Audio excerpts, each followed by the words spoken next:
नमस्कार, मी राहुल कुलकर्णी. गेल्या 4-5 दिवसानंतर बंगालमधलं माझं आकलन असं आहे, की देअर इज अँटी इन्कम्बन्सी.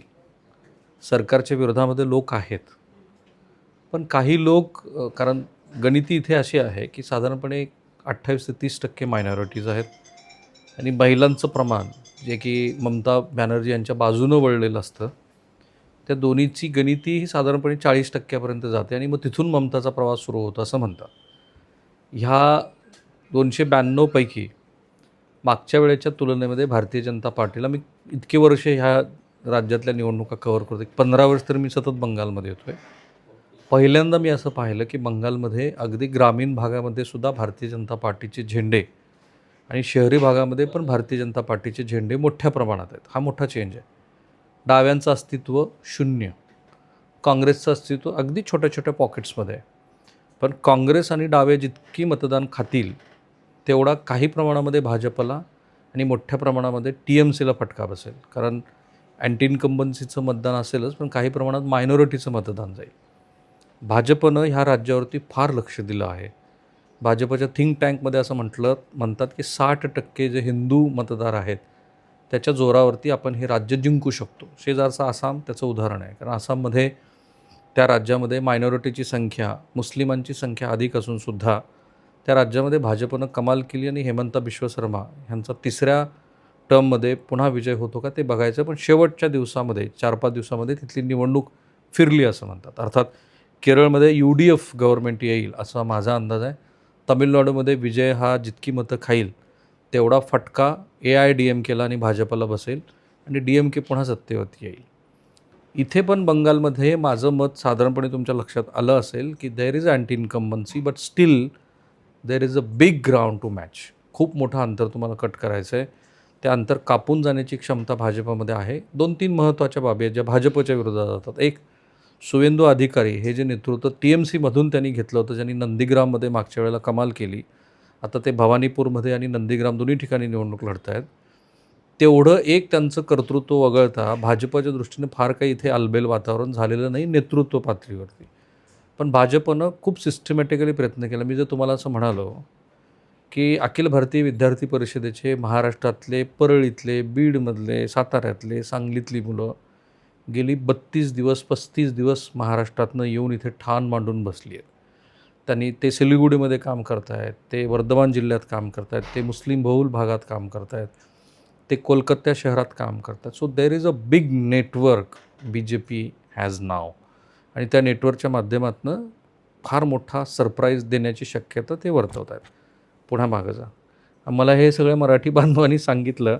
अर्थात ते राजकीय फार कमी बोलतील. मला त्यांच्याकडनं अपेक्षाही नाही आहे, कारण ते मुळात व्यवसायाच्या दृष्टीनं इथं आलेली आहेत. 25,000 आहेत का? किती आहेत? 25,000 मराठी बांधव आहेत. आणि ह्या सगळ्या मराठी बांधवांचं कौतुक असं, शिंदेसाहेब नाही ऐका ना जरा, मला बंगालीत बोलून दाखवा. आता किती कोणाला चांगलं सांगतं बरं, सगळेच बंगाली. जरा हे 25,000 कुटुंब, गावाचं नाव बंगालीत सांगा बरं मला. আমার গ্রাম হচ্ছে পন্ডরপুর খরডি। আমি এখানে মোটামুটি 1993 সালে এসেছি। তা তখন থেকে এখানে এসে মানে নিজের মানে আর্থিক অবস্থা খুবই খারাপ ছিল। সেই হিসাবে আমরা এখানে মানে একটা কিছু বাচ্চাবেলা থেকে একটা স্বপ্ন ছিল যে বাইরে গিয়ে কিছু করব। आता हे मी मराठीत सांगतो. कमी शिकलेले आर्थिकदृष्ट्या जरा थोडे आपले मराठी बांधव इकडं आले ना तुमच्या हातात. इथं येऊन तुम्ही 25 वर्ष झाली.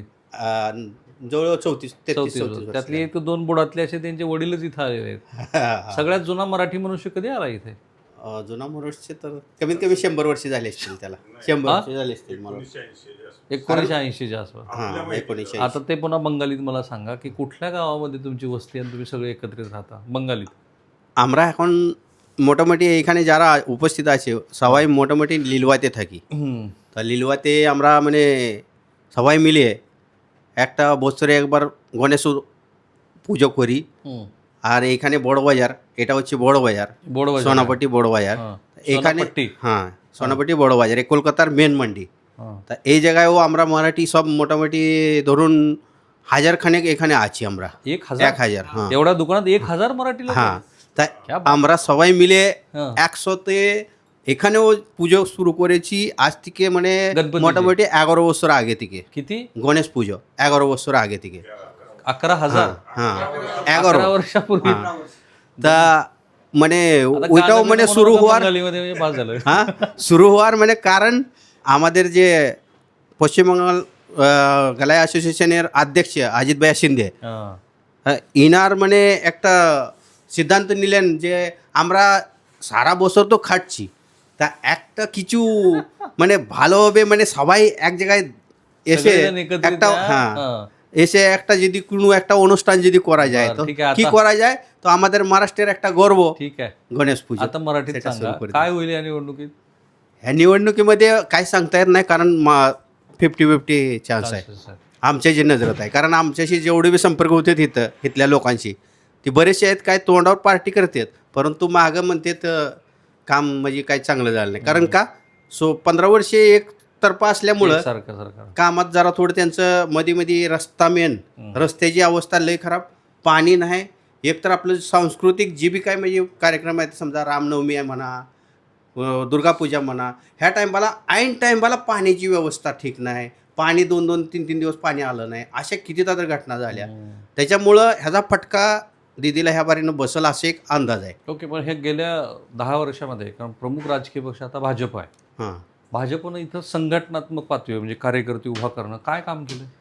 काम म्हणजे काय त्यांचं आता सध्या काम बघायचं आपल्याला तर म्हणजे काय त्यांनी फक्त संघटन तयार केले आणि त्यांचं काम बघायचं आता म्हणजे जर ह्यात जर काय बदल झाला तर तेव्हा ह्यांना म्हणजे दाखवायचा चान्स मिळणार आहे. कारण भाजपचं संघटन आता आतापर्यंत सगळीकडे आहे. संघटन आहे परंतु संघटन असताना सुद्धा ह्यांनी दबाव इतका दबाव टाकलाय त्यांना का म्हणजे वर येऊ दिलं नाही. आज जसं की आम्ही जिथं राहतोय तिथं अक्षरशः पोस्टर सुद्धा लावू दिलं नाही, कुठं झेंडा सुद्धा लावू दिला नाही बीजेपीचा. तर त्या इलाक्यामध्ये असंही आहे की त्या कॅन्डिडेट जर आला तर त्याचं स्वागत करायला सुद्धा म्हणजे दारं वगैरे बंद करून राहिली, अशी अवस्था आहे तिथे. म्हणजे ती दहशत अजूनही कायम आहे. मग ती परंतु ते जे बाहेर आले नाहीत परंतु त्या जेव्हा हे करणार आहेत मतदान जेव्हा देताना तेव्हा तर तिथं कोण राहणार नाही ना. सायलेन्स जी वोटर आहे त्याचा फायदा बीजेपीला होईल असे एक अंदाज आहे. आता तुमच्याजवळ राहू द्या. हां. इथे SIR हा जो प्रकार आहे तुम्ही आसाम आणि बंगालची तुलना करून पहा. मी जाणार होतो आसाममध्ये, राहिलं कारण शेवटच्या दिवसात होतो. आसाममध्ये 40 विधानसभा मतदारसंघामध्ये मुस्लिम समुदायाचं मत हे प्रभावी ठरत होतं. जेव्हा SIR आला त्यानंतर ती संख्या 19 ते 21 वरती गेली. इथे पण भूतान, ओडिसा आणि बांगलादेश याच्या सीमावर्ती असलेल्या 9 जिल्ह्यामध्ये अल्पसंख्याक समुदायाची म्हणजे मुसलमानांची लोकसंख्या ही मतदानाच्या दृष्टीनं प्रभावी होती. थोडी थोडी की नाही 91 लाख मतं ही SIRमधनं वगळली गेलेली आहे. अर्थात SIR हे सुप्रीम कोर्टच्या मार्गदर्शनाखाली सुरू आहे.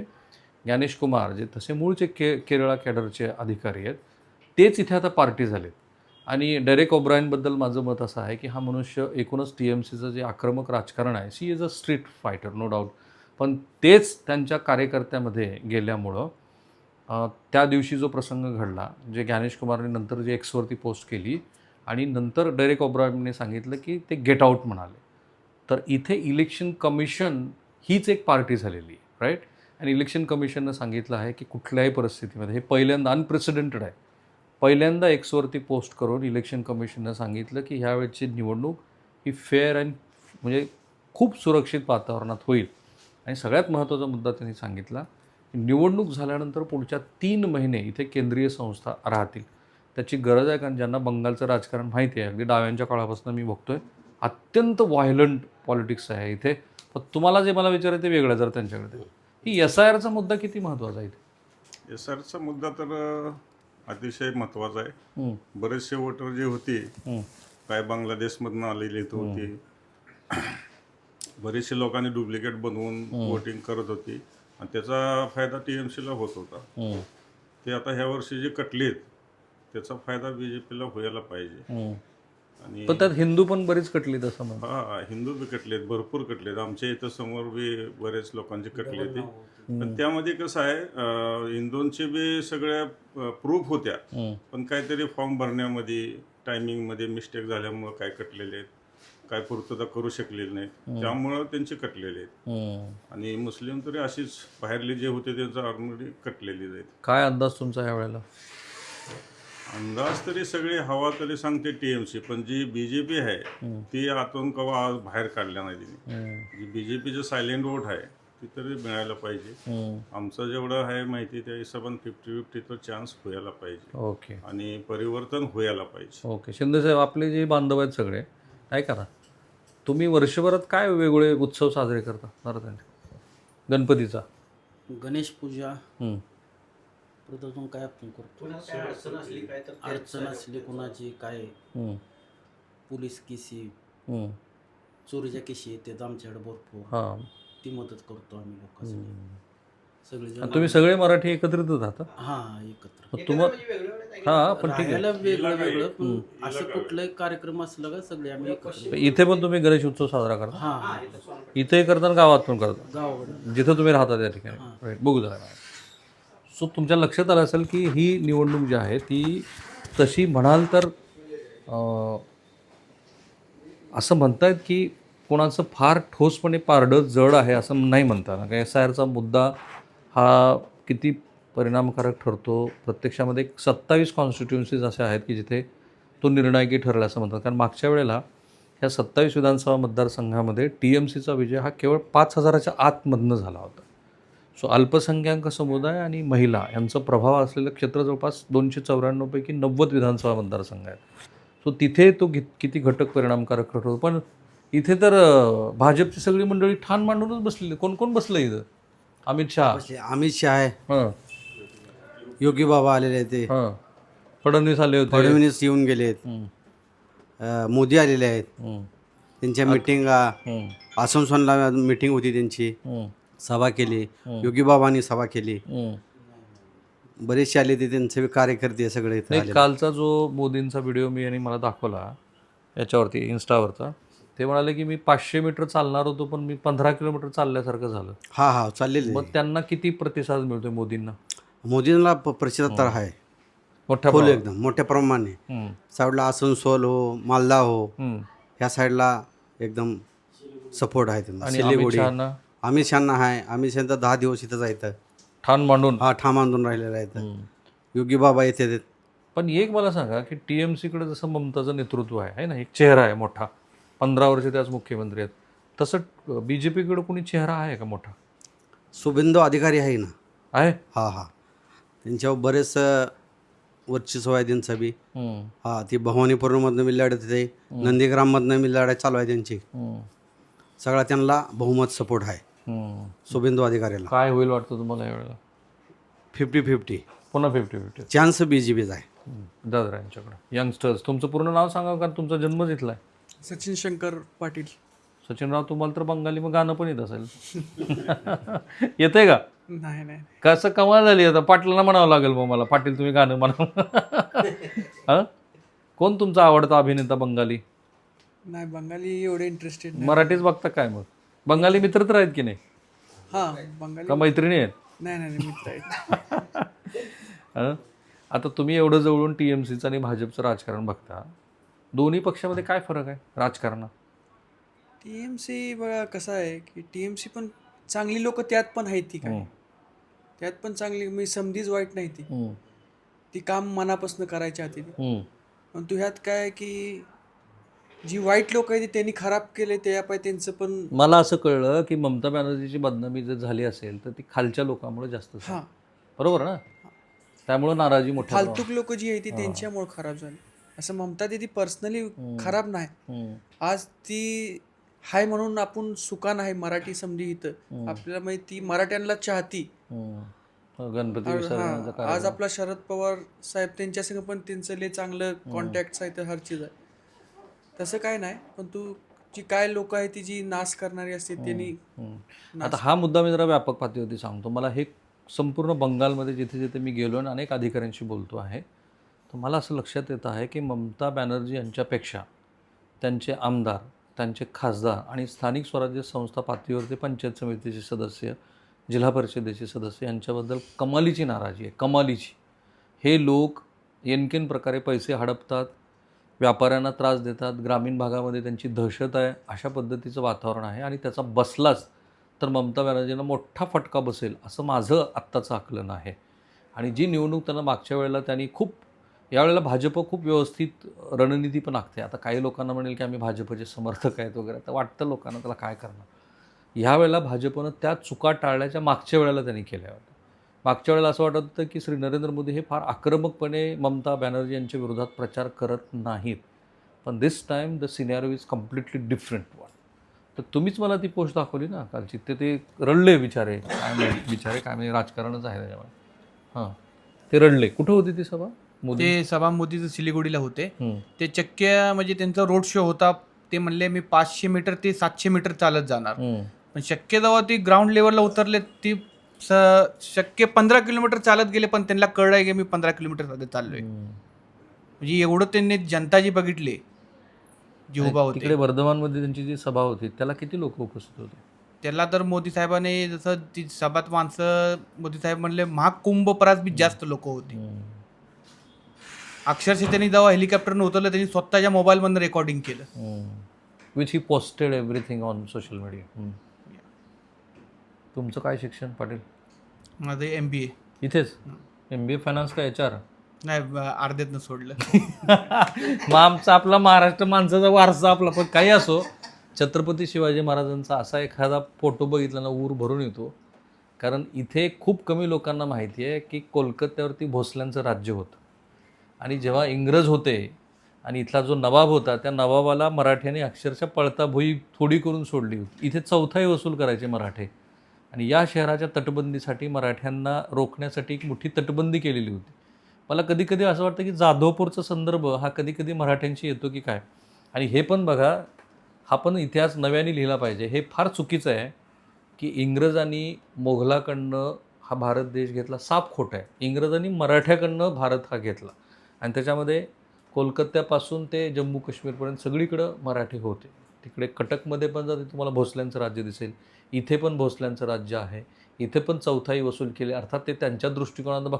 हा इतिहास कधी इथं शिकवला गेलाय का? आपण जिथं बसलो ते पण आपले एक समय मराठ्यांचेच इथं. बघा हे सांग काय होतं. थांबा एक मिनिट, ह्यांच्याकडे येतो मी. हां, आपण जिथं आज बसलोय हां, हे सुद्धा इलाका पूर्ण मरहट्टा म्हणून आज गुगलवर सर्च करा, करेक्ट. येते. आणि ही सगळा पुरा इलाका अप टू कुमारटोली ही इथं म्हणून आहे. तर तिथंपर्यंत ही जवळजवळ 20 ते 25 म्हणजे किलोमीटरचा एरिया आहे. ही पूर्ण म्हणजे पूर्ण. आणि विशेष म्हणजे आपली ही पोर्ट जी आहे, इथली जी अंडरग्राऊंड मिलिटरी वगैरे आहे इथं धर्मतल्यामध्ये, ते सगळा पूर्ण हा इलाका आपल्या मराठ्यांच्या अधीन होता. बरोबर. या हावडा ब्रिज वगैरे हे सगळं काय आपल्या अधीन होतं मराठ्यांच्या. हे मी इतिहास एवढं बऱ्याच लोकांना म्हणजे माहीत नाही. आणि मला थोडासा आवड आहे म्हणून मी तुम्ही search गुगलवर केलं. सर्च करून हां. ज्यावेळेला मी बघितलं, माहिती ऐकली, त्यावेळेला अक्षरशः माझ्या अंगावली केस उभी राहिली होती की आपल्या मराठी माणसाचं आणि एवढंच एवढं नाही, कर्तृत्व तर आहे. रवींद्रनाथ टागोरांनी छत्रपती शिवाजी महाराजांवरती कविता लिहिली. किती लोकांना ते माहिती आहे बघा. एवढंच नाही तर तानाजी मालुसरेंचा संदर्भ रवींद्रनाथांच्या त्या कवितेमध्ये आहे. ही पण किती मोठी बाब आहे. आणि रवींद्रनाथांची ती कविता शिवाजी उत्सव नावाने आहे. इथल्या शाळकरी मुलांना शिकवले. पण तुमच्या महाविद्यालयीन जीवनात काही मराठ्याबद्दल काही शिकवलं का बंगालमध्ये? नाही, पकडाय काहीच नाही. काहीच नाही. हां, इथे शिवजयंती वगैरे यांना लोकांना म्हणजे कधी साजरी करतात. मी शिवजयंती पण साजरी नाही. तुमच्या कॉलेजमध्ये कधी मराठ्याबद्दल कधी काही शिकवलं? आणि कुठल्या कॉलेजला शिकले तुम्ही? मी इकडे दार्जिलिंगला होतो शिकायला. हां, तुम्हाला इथं बंगाली अभिनेत्याची भूमिका द्यायला पाहिजे पाटील. वेशभूषा. एनिवेज काय अंदाज पाटील तुमचा? 50-50. All together 50-50. पण जेवढं सोपं वाटत होतं TMCला तेवढं सोपं नाही आहे. Big challenge.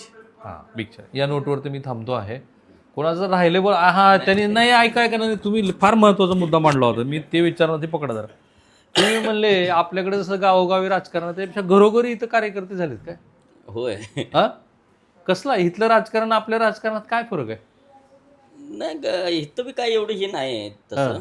हां, पण इथं अंदरमध्ये राजकारण असतंय, बाहेर ओपनली काही राजकारण नाही. हां, जसं आता आपली मराठी आहे ती, तर त्यांच्या समोरच सगळी बोलू शकते ती की बाबा कोण येणार, कुणाला मत द्यायचं, कुणाला काय. तसं बाहेरच्या संघ काय बोलू शकत नाही. का? कारण इथं तणाव असणार. हा, तणाव असतो या. बोललं तर अडचण. हा हा. आता बाहेरनं पार्ट्या ही येते द्या, ती सुद्धा काय काय म्हणते द्या. BJP येणार, कोण TMC येणार. तर ती आपलं आपलं ऐकून घ्यायचं, त्यांच्याविषयी काय बोलायचं नाही. नाहीतर पुन्हा ठरलेलं आहे नाहीतर परत कपडे काही- काढायचं. आणि हे बंगालच्या व्हायलेंट राजकारणाचं नाही. मागच्या निवडणुका झाल्यानंतर किती लोकांना मारलं होतं? नाही, बऱ्याच माणसांनी मारलं होतं, लई माणसांनी मारलं. तरी सिटीमध्ये व्हायचं कमी प्रमाण येते, ह्याच साईडमध्ये ज्यादा येते. आता जरा तुम्ही हेच मला जरा बंगालीत सांगा बरं इथलं राजकारण. आणि बंगाली नाही मला एवढं का हो? एवढं नाही काय बंगाली. ह्या वेळेचा अंदाज तुमचा? त्या टायमाला 50-50च वाटतं, या दोन्ही जो कम्पिटिशनच होणार आहे. ओके, या नोटवरती थांबतो आहे. तुमच्या लक्षात आलं असेल की जो अंदाज मी अत्यंत ठामपणे केरळबद्दल व्यक्त केला, जो अंदाज मी बद्दल सांगू शकलो, तो अंदाज मी इतक्यात सांगणार नाही, कारण आजपासून पहिला टप्पा 23 तारखेचा आणि नंतर 19 तारखेचा याला वेळ आहे. मधल्या काळामध्ये काय काय पॉलिटिकल नेरेटिव्ह सेट होतात ते बघायला लागेल, कारण महाराष्ट्रासारखाच प्रयोग इथं भाजपनं केला आहे लाडक्या बहिणीचा. इथे पण त्यांनी 3,000 रुपये आम्ही देऊ असं आश्वासन दिलं आहे. तरुणांना बरीच आश्वासनं दिलेत. 7वा वेतन आयोग इथे शासकीय कर्मचाऱ्यांना लागू नाही, तो लागू करू असं आश्वासन दिलं आहे. आणि सगळ्यात महत्त्वाचं म्हणजे युनिफॉर्म सिव्हिल कोड ज्याला आपण म्हणतो त्याचं पण आश्वासन भाजपनं दिलं आहे.